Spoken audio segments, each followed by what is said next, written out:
Hola, queridos amigos de Contexto. Amigos, hoy les traigo un tema que me parece, pues, fascinante. Como dominicana y arquitecta y ahora como directora del Museo de las Atarazanas Reales, MAR, me he dedicado a estudiar algo de arqueología y me ha parecido fascinante. Descubrir, pues, cómo somos uno de los países de mayor número de cuevas con arte rupestre, pues tenemos más que otros en el mundo, llenas de petroglifos, ¿verdad? Que son imágenes grabadas o pintadas sobre las superficies rocosas, que tienen pues diferentes significados, según los mitos que llevaban los antiguos habitantes en la isla. Esto refleja el arte, la cultura, el modo de vida, muchas cosas. En las diferentes entrevistas que he realizado para documentarme sobre el tema, entrevisté al arqueólogo español radicado en República Dominicana, Adolfo López, quien ha participado en múltiples exploraciones como parte del Guajayona Institute, y que además ha colaborado en unos documentales muy, pero muy interesantes sobre descubrimientos arqueológicos que además son bellísimos porque tienen una fotografía espectacular de nuestra isla. Yo creo, amigos, que descubrir estas huellas arqueológicas que tenemos en la República Dominicana, pues es interesante. Esto estudiado por arqueólogos y antropólogos. Me parece que es digno de traérselos a ustedes. Por eso lo hemos traído hoy al programa, junto con este arqueólogo que es Adolfo López Velando, para que sean ustedes que lo vean y él nos narre sobre estos descubrimientos en la isla en los que él mismo ha participado. Él es un arqueólogo de campo. Fue el primer arqueólogo profesional que hizo una excavación arqueológica subacuática en España, según sus palabras. Antes de esto, en 1980, nunca se había trabajado debajo del agua en España. Me cuenta que sí hubo buceadores, hubo muchos buceadores, pero no eran arqueólogos salidos de la universidad. Esto refleja, pienso que la arqueología subacuática es una disciplina relativamente nueva y moderna. Él desde muy joven fue miembro del Patronato de Excavaciones Arqueológicas Submarinas de Cartagena, de donde salió luego el Museo Nacional de Arqueología Subacuática de Cartagena, Murcia. Adolfo López tiene unos 20 años viviendo en el país y ha realizado trabajos en cenotes, estos que son ojos de agua, ¿no? Como por ejemplo en el manantial de La Aleta, que está en el medio del Parque del Este. Este también se llama el Parque Nacional Cotubanamá, quizás el más importante en cuanto a la cultura taína. Bueno, pues nos vamos a la pausa y enseguida regresamos con nuestro invitado.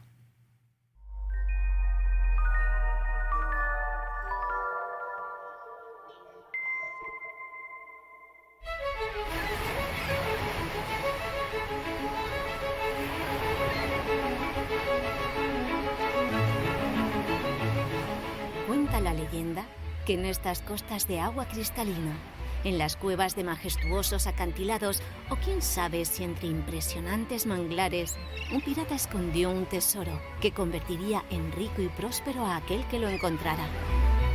Fue el pirata Cofresí, quien vio en la actual República Dominicana un lugar donde ocultar un lucrativo secreto que aún sigue sin ser revelado.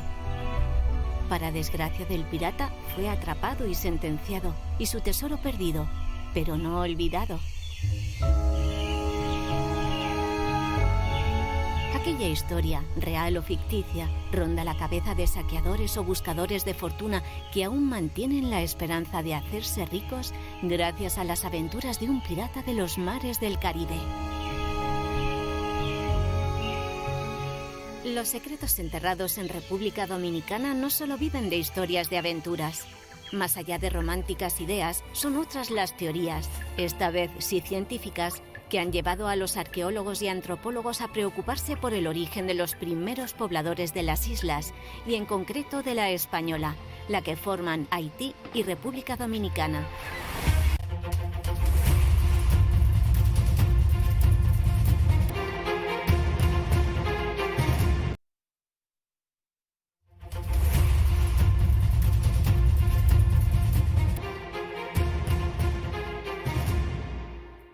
Bueno, ya estamos aquí con Adolfo López. Adolfo, bienvenido. Hola, ¿qué tal? Aquí de nuevo. Bueno, la verdad es que hemos presentado este documental interesante, bello. Bueno, esto es solo un pedacito de lo que es este documental, que iremos poniendo estas imágenes atrás y demás. De hecho, les pido que nos pongan aquí en pantalla lo que tenemos, trozos que tenemos de este documental. Es importante, Adolfo, que mencionar también este acuerdo que hemos firmado con la UNESCO como país para proteger todo lo que es el patrimonio cultural subacuático que está debajo del mar. También les digo que pueden ver estos videos que fueron realizados por la UNED en YouTube. Esto fue realizado, creo que fue en el año 2000, ¿verdad? Estos videos. 90, esta serie 99, 2000, 99, 2000. Esto lo pueden ver, bueno, miren, ya tenemos aquí 99. Atrás. No, en el año 2000, no, perdón, en el 2018, 2019. ¡Wow! Pero eso fue el otro día. Justo antes del COVID. O sea que estamos viendo casi un estreno antes del COVID, como ahora todo lo que fue justo antes del COVID está casi en estreno, ¿verdad? Sí. Bueno, aquí vemos, está aquí delante todo lo que son estos manglares, bellísimos, bellísimos. Adolfo me ha contado que tenemos unas 600 cuevas, que son muchísimos, con vestigios de arte rupestre, sí, y que se pueden conocer a partir de estas reliquias históricas con métodos científicos, pruebas de muchísimos datos de la cultura indígena. Adolfo, en el programa que hicimos en Entre Puntos, quedamos en que íbamos a hablar sobre estos pobladores que estuvieron a la llegada de los españoles, que no solamente fueron los taínos, sabemos que también estuvieron los caribes, que según tú me has dicho no se establecieron aparentemente en la isla, sino que iban y venían, y hubo muchos otros más. Háblanos de esto y cómo estas investigaciones pueden hacerse a través de pruebas del carbono 14, de comparación entre una y otra pieza o vestigio encontrado. Bueno, para entender un poquito el poblamiento de la isla nos tenemos que ir bastante más lejos. O sea, nos tenemos que ir hace como 5.000 años que llegaron los primeros seres humanos, las primeras personas, vinieron del continente y se quedaron aquí en la isla. Poblaron las Antillas Mayores, poblaron Cuba, Puerto Rico, la Española, y vivían prácticamente de la caza, de la recolección, de la pesca. Eran gente muy primitiva, que tenían unos instrumentos de sílex, de pedernal, de un tamaño realmente considerable, como de este tamaño. Son muy característicos. Entonces, esos primeros habitantes pues se quedaron aquí en la isla y fueron evolucionando en sus técnicas para conseguir alimentos. Pasando los cientos y cientos de años empezaron a hacer incluso un poquito de cerámica, empezaron a hacer pequeñas áreas de cultura, de cultivos. Sí, eran nómadas, no por gusto, sino porque cuando agotaban el nicho ecológico que se llama, agotaban el sitio donde podían conseguir comida, tenían que irse un poquito más lejos. O sea que desde ahí se ve el deterioro del ambiente. Sí, ciertamente, por el humano, ciertamente es así. O sea, ya empezaban a depredar. A la depredación. El asentamiento de las personas, no solo en la isla, sino en cualquier sitio, empieza cuando empiezan a dominar el sistema de cultivar. Y entonces ya no tienen que irse a ningún lado. Lo que pasa es que los primeros cultivos eran unos cultivos que se llaman cultivos de roza. Y entonces consiste en talar y quemar una parte del bosque, plantar allí cositas, pero al cabo de 3, 4 años, 2 años, 3, el suelo pierde la fertilidad y entonces tienen que irse a otro sitio y hacer lo mismo. Entonces siguen siendo poblados que están, digamos, más estabilizados, pero al final siempre tienen que cambiar de sitio. O sea, no pueden quedarse en el mismo lado. Hasta que se empieza a hacer una cosa que le llaman, Marcio Veloz, nuestro gran maestro, inventó incluso este nombre, roza atenuada, que es mezclar un poquito lo que es cortar el bosque y agotarlo con preparar pequeñas áreas a base de tirar tierra húmica para que no haya que moverse con tanta frecuencia, hasta que finalmente los pueblos agricultores que ya vienen de la cuenca Orinoco-Amazónica pues traen unos sistemas de cultivo más avanzados que permite una estabilidad mayor en los poblados. Aunque ya antes de que ellos llegaran, ya había poblados establecidos, como por ejemplo el Caimito y otros sitios, donde sus habitantes habían conseguido, digamos, que encontrar la forma de mantener el poblado en el mismo sitio a base de establecer campos de cultivo. No tenemos muy claro todavía cuándo llega este momento exactamente, si es un invento local o es una migración que en un momento dado llega con esa técnica y se lo enseña a los que ya viven aquí y tienen ya una ideilla de cómo hacen estas cosas. Está muy poco investigado, pero básicamente lo importante es tener claro esto. O sea, un poblado se puede estabilizar cuando tiene un sistema de conseguir comida constante al ladito. Y eso es lo que ya habían conseguido plenamente los pueblos prehispánicos que vivían en la isla cuando llegaron los conquistadores y colonizadores españoles, y a estos grupos les llamaron taínos. No les llamaron taínos, discúlpame, realmente les llamaban como ellos se llamaban en cada sitio.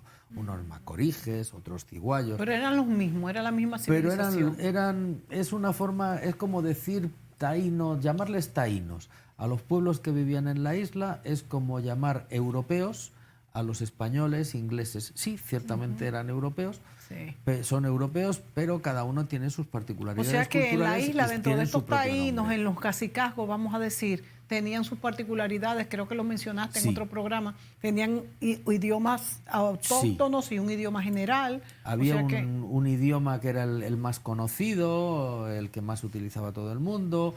Habían grupos, por ejemplo, los ciguayos, interesantísimos, son los que estamos investigando ahora, son los que salen ahí, en este documental que estamos viendo, que vivían en la costa norte, en la zona de Samaná, incluso en parte del este de la República Dominicana, un grupo que ¿Qué los diferenciaba de los otros taínos? Bueno, en primer lugar el idioma, en segundo lugar pues tenían, digamos que permanecían desnudos de forma diferente, se pintaban el cuerpo con mucho negro, llevaban un pelo muy largo. Pero ¿cómo saben si se pintaban el cuerpo? Porque esto no aparece en un resto arqueológico. No, pero en las crónicas sí, nos lo cuenta Colón.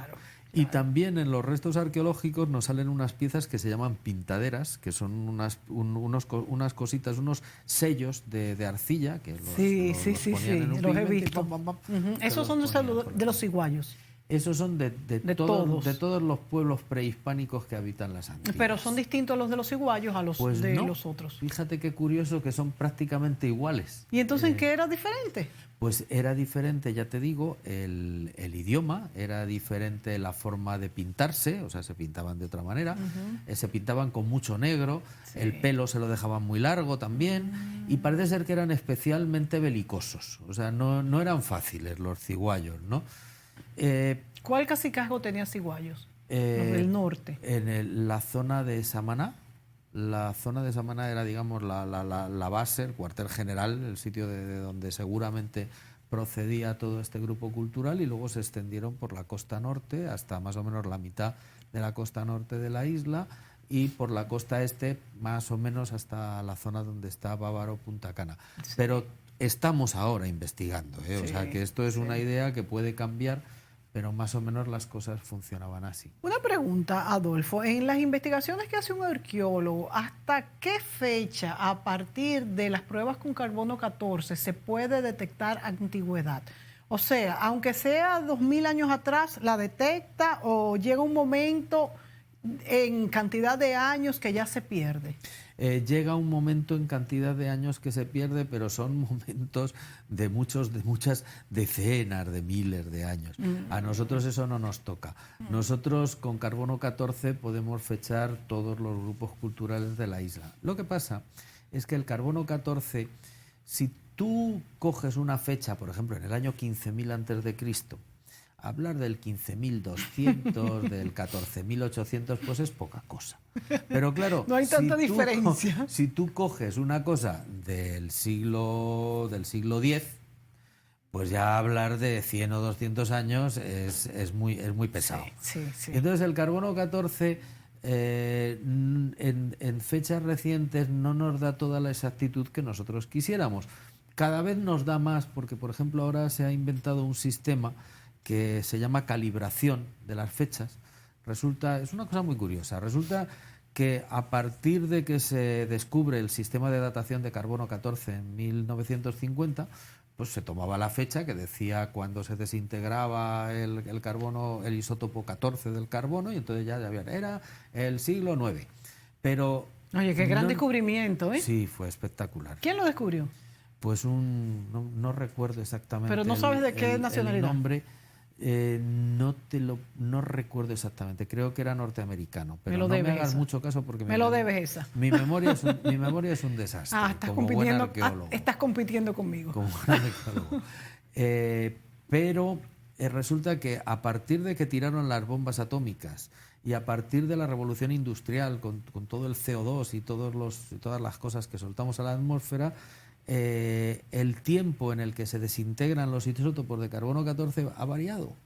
Entonces se inventaron hace poquito, un sistema que es calibrar las fechas para poder ajustar más todavía a la realidad. Entonces, cada año tiene un ajuste diferente, pero ahora mismo, para que tú te hagas una idea, la fecha de carbono 14, que en 1960 era tal, ahora mismo es 111 años más antigua. Más antigua. Sí, o sea que tenía ese desliz, vamos a decir. Sí, lo estamos ajustando. Y seguramente dentro de 10 o 20 años pues inventarán otro sistema y al final acabaremos pudiendo fechar las cosas con una exactitud tremenda. Una pregunta, Adolfo. ¿Esto pasa con algo que en 1500, cuando vinieron los indios, examinamos con carbono 14 y eso pasa también lo que es 2000 años antes de Cristo? O sea, es igual. Hay una inexactitud de 1100 años. No, de 111 años. Pero no son tantos. 111 años en 2021.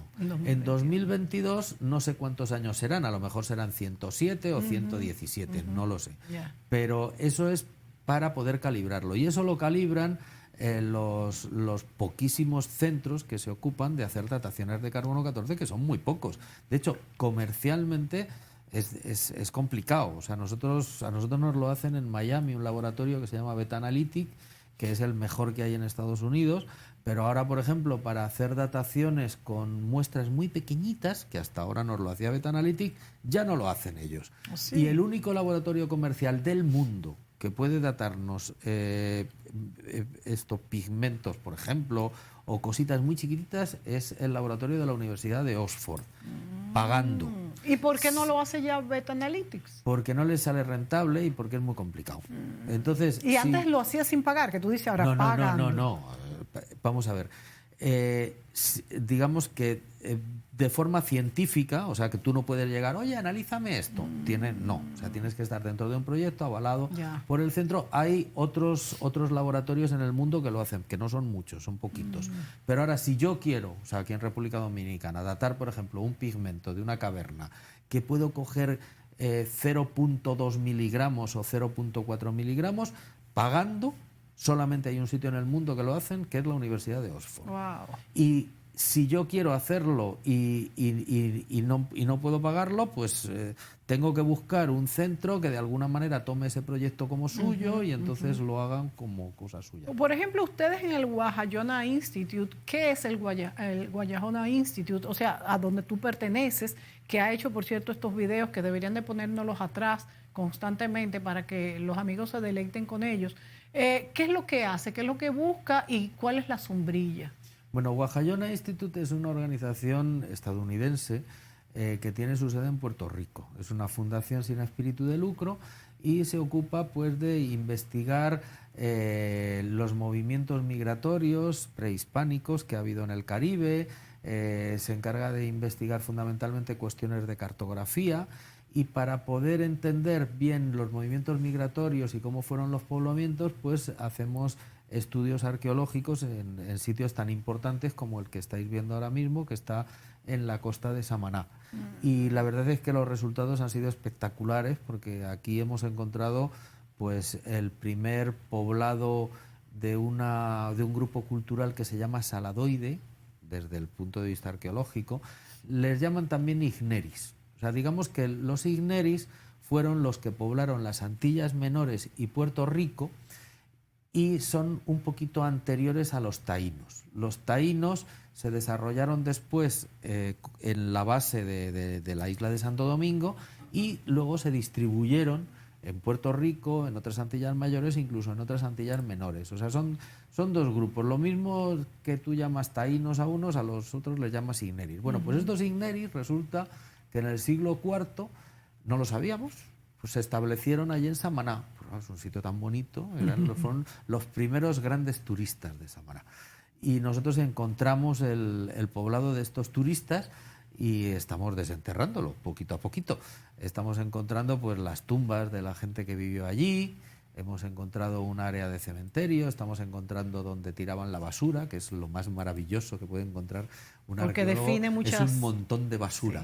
Sí, sí. Define los restos, te definen el tipo de población que hay claro. ahí. Entonces, una pregunta, Adolfo. El hecho de que ustedes digan que son anteriores a los taínos, ¿lo determinan porque es una capa más profunda donde encuentran esos restos? ¿Eso es lo que lo determina? Sí, vamos a ver, los restos del poblamiento se van quedando en el suelo. Exacto. O sea, tú haces una casa, te tumban la casa y se quedan ahí pues lo poco que queda, los cimientos, los muros tumbados. Con el tiempo eso se va tapando y a lo mejor lo tapa un tipo porque ve, ahí ya no se puede hacer nada, ya no puedo cultivar, pues empieza a echar basura. Y entonces encima de esos restos de la casa tiras basura y luego pues se van y empieza a llegar una riada muy grande y ahí deposita pues un montón de barro. Entonces tú tienes ahí los restos de la casa, la basura, el barro y al cabo de 1000 o 1500 años se queda todo muy aplastado y entonces llega el arqueólogo. Empieza a hacer ahí un agujerito. Es como los layers, cuando uno trabaja en la computadora que va poniendo capas y capas y capas, que nosotros les decimos los layers.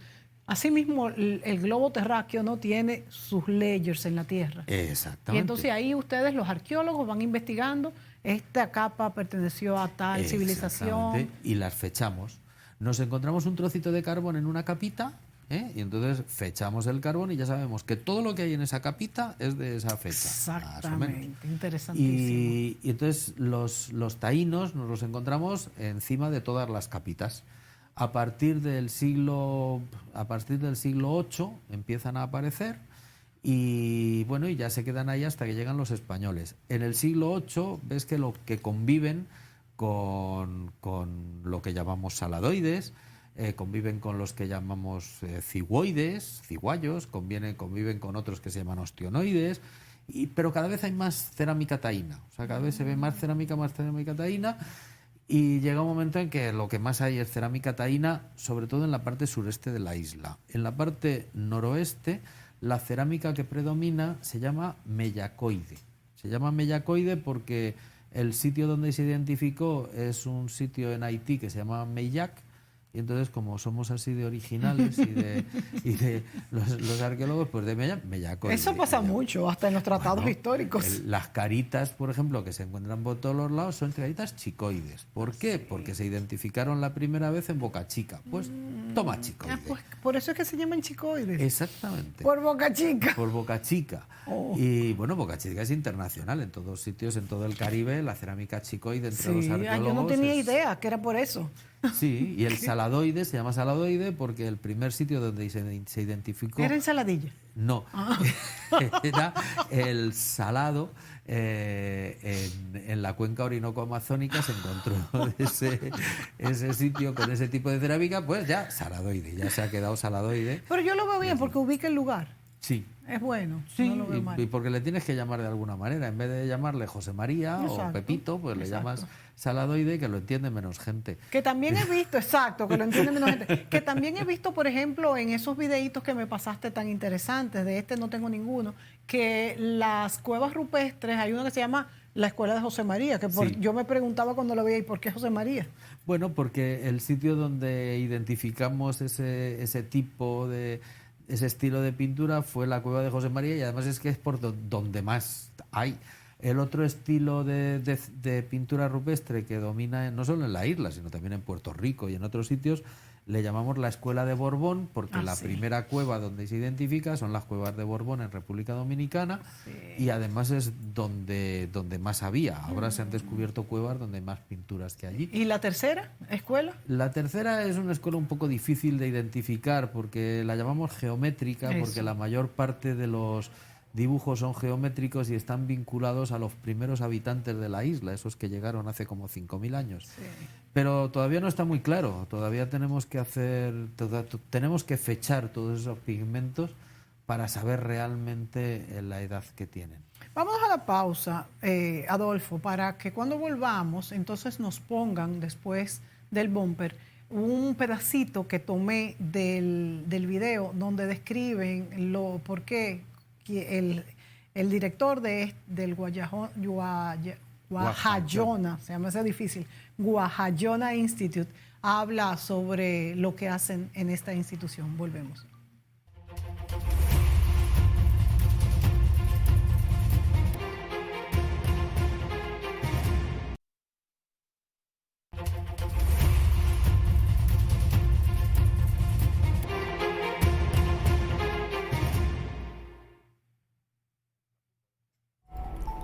Que son los vientos alisios.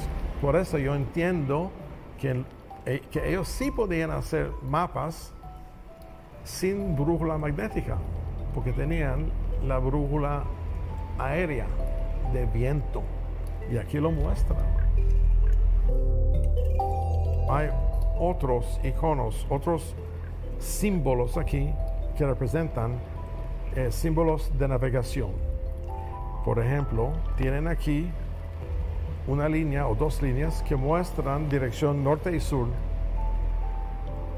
Tiene también que creemos que son los puertos, puntos que aparentemente representan los puertos taínos.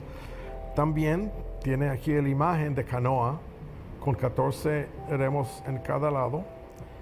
Y también tiene aquí una escala. Y esa escala parece que cada segmento de esta escala es alrededor de 20 millas náuticas. Los indios, los taínos, tenían las medidas de distancias, lo decían, lo explicaban en términos de horas del sol durante el día solar. El día solar tiene 12 horas. Entonces ellos, por ejemplo, si tú le preguntabas a qué distancia es de aquí a Santo Domingo, ellos podían decirte 14 soles, quiere decir 14 días de 12 horas cada uno de camino. 20 millas náuticas representa precisamente la distancia que una canoa de 18 metros que navega a 3.3 nudos en mediodía, en 6 horas. 6 multiplicado por 3.3 es 20. Y cada segmento de esta escala representa medio sol taíno.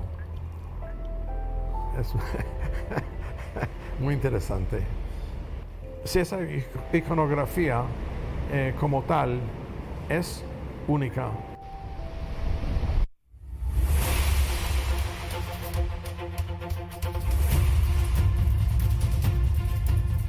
Bueno, nos encontramos en este programa con Adolfo López, arqueólogo, quien nos ha proporcionado estos documentales, estos fragmentos del Guajayona Institute, donde vemos ahí a su director, ¿verdad?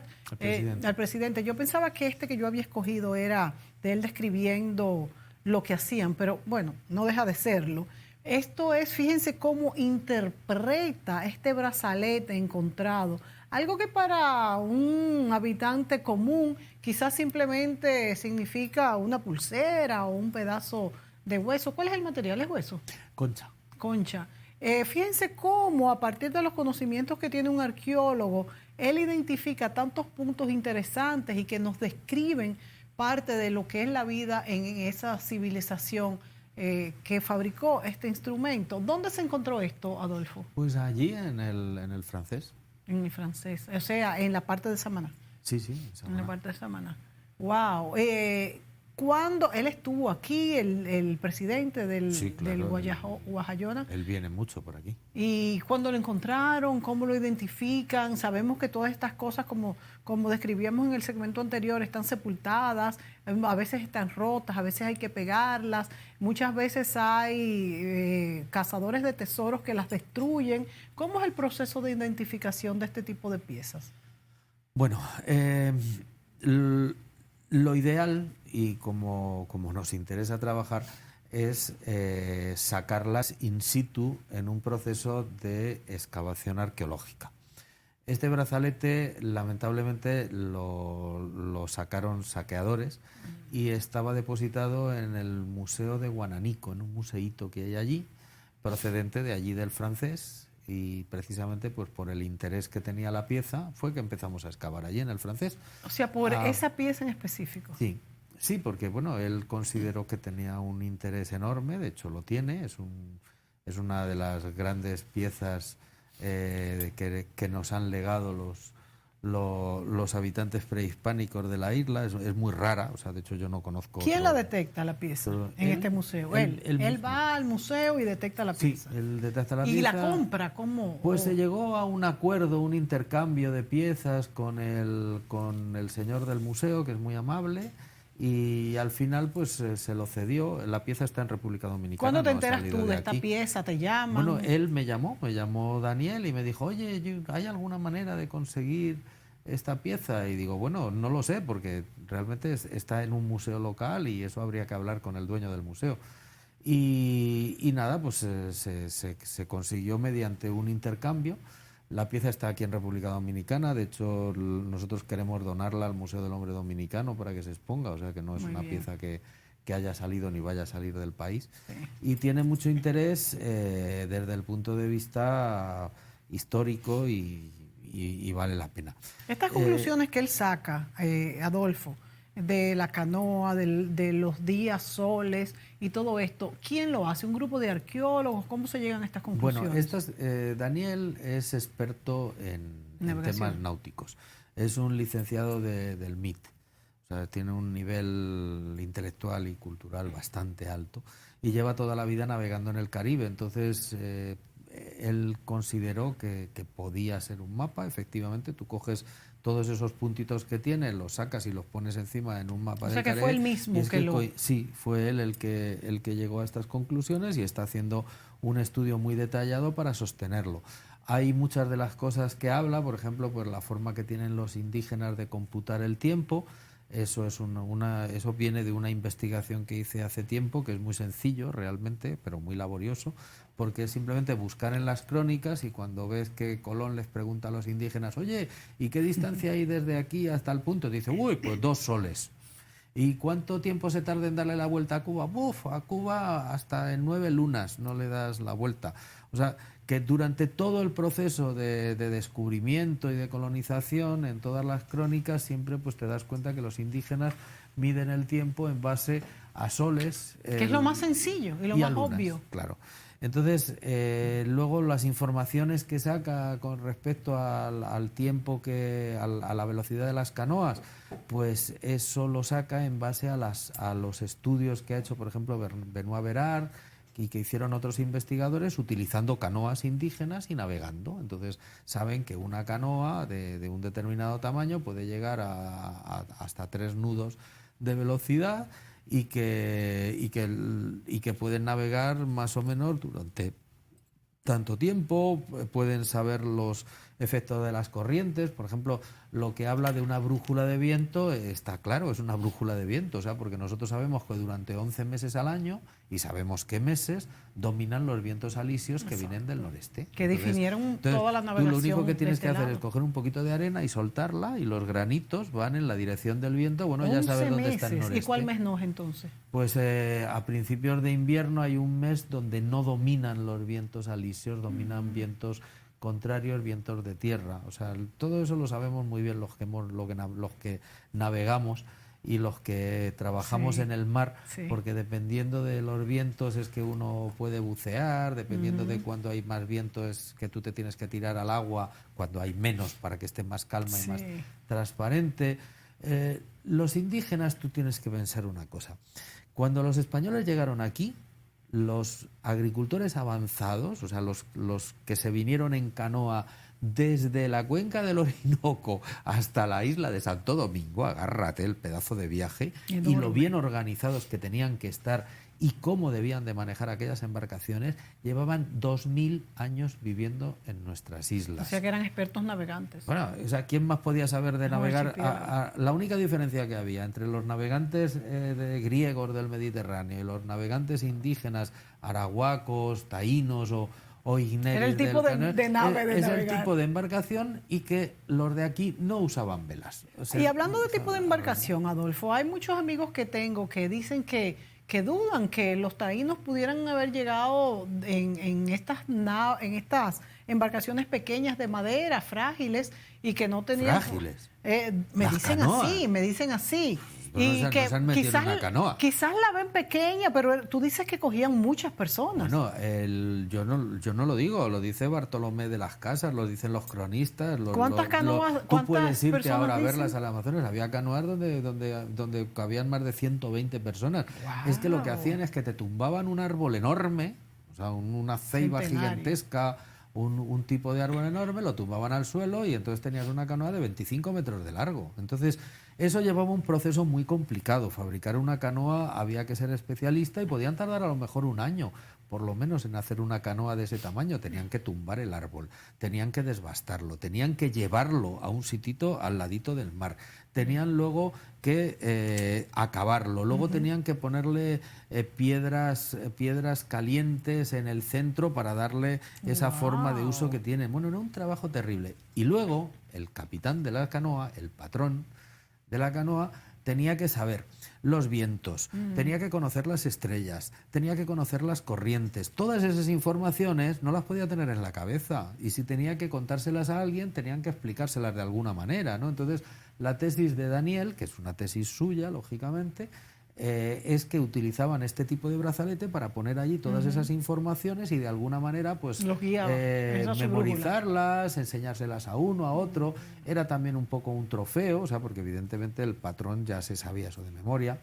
Ellos tenían que saber también dónde estaba cada puerto para hacer aguada, para conseguir agua, porque imagínate todo el día al sol remando, claro, necesitabas...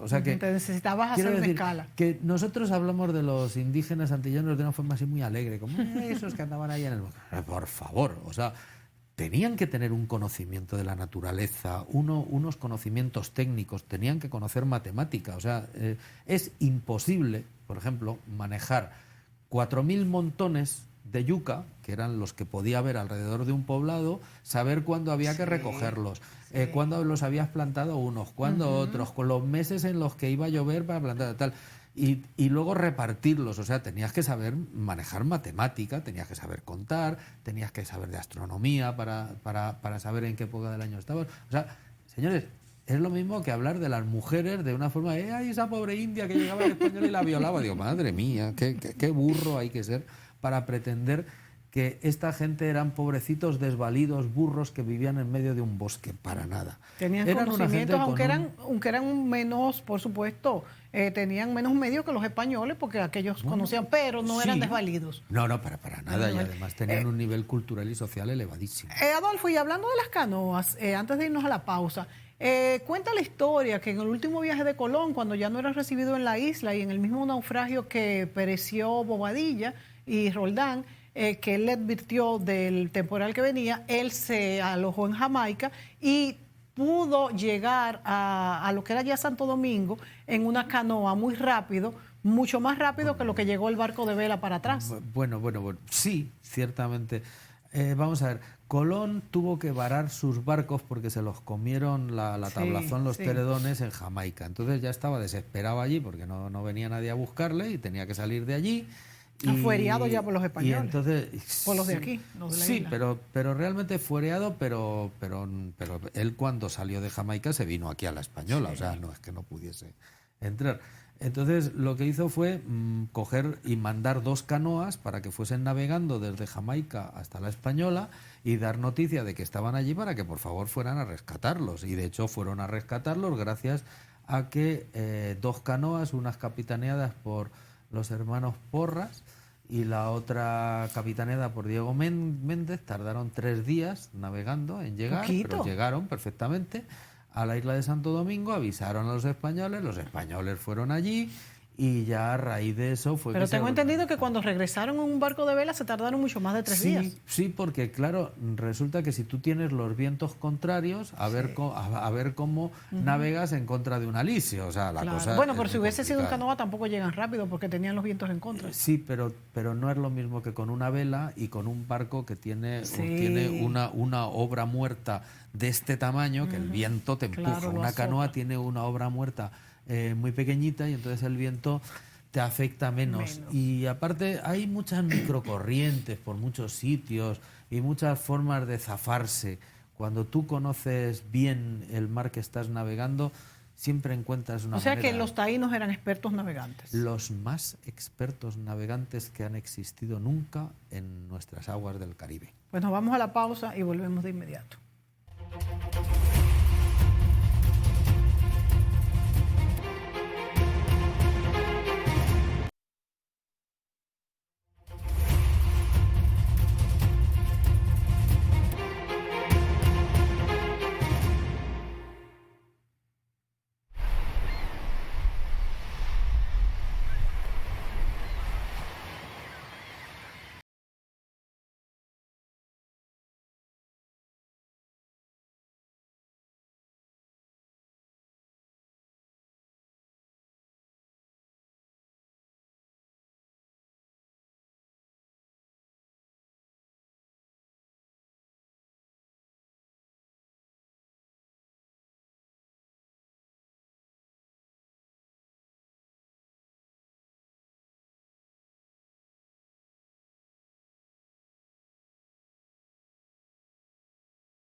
Y en Santo Domingo y todo el Caribe, pues las culturas aborígenes tuvieron un mayor desarrollo que el que ellos dejaron en el Orinoco y parte de Venezuela y Guyana. Tuvieron un desarrollo extraordinario.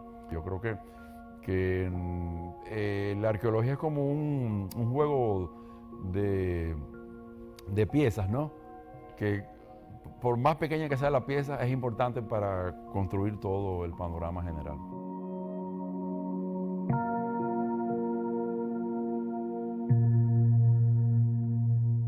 En el francés hemos encontrado algo totalmente novedoso en la isla de Santo Domingo, que es un poblado plenamente saladoide.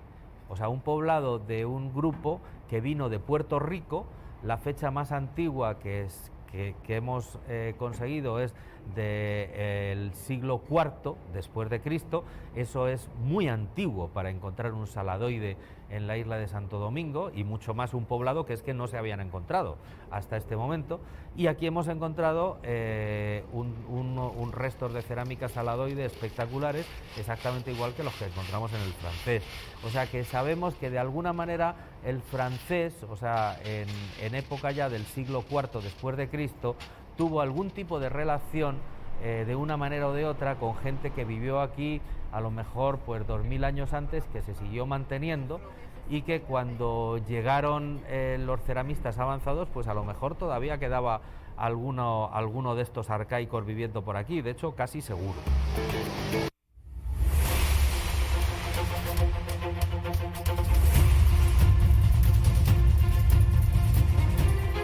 aquí vemos otros fragmentos de este documental tan interesante que hizo el Guajayona Institute, donde se ven pues Adolfo ahí en esta cueva, en el francés, como le llaman ustedes a esta. Está en el frontón, en el Cabo Samaná. En el Cabo Samaná. Es interesantísimo. Fíjate cómo hablan ahí los expertos también de que los indígenas que vinieron de la parte del Orinoco, llegaron a Santo Domingo o a la isla, lograron aquí mayor especialismo, vamos a decir, pero lo lograron también en ese mayor especialismo o desarrollo o estado de civilización, lo lograron también en los otros lugares donde fueron, en las otras islas. Sí, ya lo creo que sí. Sobre todo en Puerto Rico, en Martinica, aquí en Santo Domingo, en la mayor parte de las islas hemos encontrado estos grupos saladoides con unas cerámicas fabulosas y realmente viviendo pues de una manera muy organizada y muy cómoda y manteniendo contacto con el resto de las islas. Adolfo, y los caribes, que no los hemos mencionado, famosos porque eran caníbales, ¿qué presencia e influencia tuvieron en la región? Bueno, los caribes, cuando llegaron los españoles, ocupaban la mayor parte de las Antillas Menores y de hecho ya estaban incursionando para asentarse en el área de Puerto Rico. Los caribes en las Antillas Mayores, hasta ese momento, pues sabemos que hacían constantes razias, o sea que llegaban allí, arrasaban un poblado, generalmente zonas que estuvieran en la costa, mataban a los hombres. ¿Eran los únicos que eran caníbales y a ese nivel de belicosos, vamos a decir? A ese nivel yo creo que eran los únicos. No está tampoco al 100%, sí, pero creemos que sí. Que eran caníbales no está tan claro. Porque, ¿no está tan claro? Porque nosotros nos hemos encontrado en muchos residuarios de taínos, muchos restos humanos que no tenían por qué estar ahí y en unas condiciones que no son muy normales, o sea que realmente no son enterramientos, tratados como comida. O sea, por eso creen que son caníbales. Bueno, los caribes sabemos que eran caníbales porque lo cuentan todos los cronistas, lo cuentan los cronistas españoles, los cronistas franceses, eso sí es seguro. Los mismos caribes, y eso es seguro. O sea, sí, eso sí es seguro. Lo que no es seguro es que los taínos lo hicieran también. Lo que no está claro es que los taínos lo hicieran también, pero algunos grupos taínos en ocasiones probablemente también utilizaron o fueron de alguna manera antropófagos, pero no de una forma habitual ni todos. Y no lo tenemos muy claro, porque en ningún momento se dice que los taínos comiesen carne humana, pero lo cierto es que nosotros es muy frecuente encontrarte restos humanos en los residuarios junto con la comida, no muchos, pero algunos sí, que provienen de... ¿Qué otra explicación podría tener? Bueno, pues a lo mejor que han hecho un agujero en un sitio donde había una tumba y se mezclaron. Pues los han tirado ahí, o que a lo mejor se han matado con unos caribes, sí, y en vez de enterrarlos como manda Yuca Juba o Amaorocoti, que es su dios, pues los tiraron a pedazos en un residuario. Pero sí, yo francamente creo que en algún momento seguramente alguna gente también se comían, pero de una forma un poco ritual. Posiblemente, eso te iba a decir, que quizás era algo religioso. Sí, seguramente de alguna manera ritual, y no está claro. O sea, es algo que todavía estamos investigando. Nosotros sabemos muy poquito de nuestros habitantes prehispánicos. O sea, no penséis que lo sabemos todo o que se ha dicho la última palabra, para nada. Estamos en mantillas todavía. Y no sé hasta qué punto pueda seguir avanzando esto, bueno, con métodos como este de descubrir la datación de los restos, se adelanta, pero es algo muy difícil porque realmente esto pasó hace muchos años. Sí, pero las ciencias adelantan mucho, los sistemas también. Nosotros cada vez encontramos más sitios arqueológicos, encontramos sitios arqueológicos nuevos que no se conocían antes. El problema es que en República Dominicana no hay cátedra de arqueología. Aquí no se estudia arqueología en ningún lado. Y los arqueólogos como Marcio, Elpidio, los arqueólogos que hemos tenido siempre, pues se nos han muerto ya muchos, los otros ya no están en condiciones de trabajar. Yo, por ejemplo, que llegué aquí jovencito hace 30 años, pues ya no estoy ni mucho menos tan jovencito y no tenemos relevo. Hay muy pocos arqueólogos jóvenes. Y en cuanto, eso es cierto y deberíamos de poner la vista en esto, pero a nivel internacional, las instituciones arqueológicas, o sea, que estudian arqueología, ¿Están unidas en estos descubrimientos? Me imagino que sí. Bueno, hay una Asociación Internacional de Arqueología del Caribe, la llamamos entre nosotros IACA en español, sí. AYAC en inglés, y IACA aglutina pues a prácticamente los centros más importantes de investigación de las Antillas y parte del Caribe, y también a la mayor parte de los investigadores. Entonces se hace un congreso bianual donde pues nos juntamos todos y tal, cada año prácticamente en una isla, intercambiamos experiencias y tal, pero realmente es muy testimonial todo. Sí. Nosotros estamos ahora precisamente con Wahayona Institute a ver si conseguimos hacer congresos donde no se vaya a exponer lo que tú has encontrado y ya, sino a donde se plantee un punto a trabajar, como por ejemplo claro. El poblamiento saladoide antillano, sí. y te dediques una semana a trabajar en mesas redondas. Eso fuera lo ideal, porque claro, ir a comentar lo que se ha hecho no tiene tanto sentido. No, o sea, siempre es interesante porque sí, pero lo pueden hacer vía cosas Zoom. Fuera de tal, pero exactamente. Pero realmente lo que nosotros necesitamos es unificar criterios, es poder contar con toda la información de un asunto determinado en un momento y en un sitio, y eso es lo que todavía no se está haciendo, pero que nosotros estamos empeñados en hacerlo y lo vamos a hacer. Bueno, ojalá que así sea, porque esto nos aclara muchas cosas de ese pasado. De ese pasado que lo trasladamos al presente. Es interesante conocer lo que pasó antes. Agradecemos a Adolfo López su visita a este programa con texto, y lo dejamos a ustedes con una pequeña despedida, un fragmentico del documental. Hasta la próxima. Los trabajos de campo primero y los de laboratorio después tienen un largo camino por delante.